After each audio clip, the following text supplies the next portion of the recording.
শুধু বরিশালের ঘটনা বলি, বরিশালে যে অবৈধ মেয়র, বর্তমানে ভোট ডাকাত মেয়র, এখন মেয়রের স্ত্রী নাকি বড় মেয়র হয়ে গেছে। এখন শুধু পার্সেন্টেজ।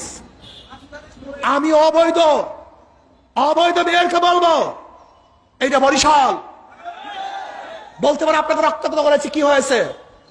আমি রক্তাক্ত করতে চাই নাই, পারতাম না তা না, কিন্তু রক্ত চায় রক্ত, জুলুম চায় জুলুম, লাশ চায় লাশ।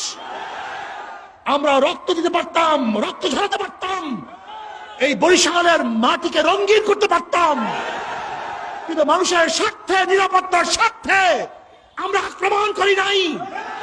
কিন্তু আমি মেয়রকে বলবো, যদি আপনি সিনেমা দেখেন, বরিশালের মানুষ নিয়ে ভিন্ন দিকে মুভ করার চেষ্টা করেন, বরিশালের স্বার্থের বিরুদ্ধে কোনো কাজ করেন, তো আমরা ঐক্যবদ্ধভাবে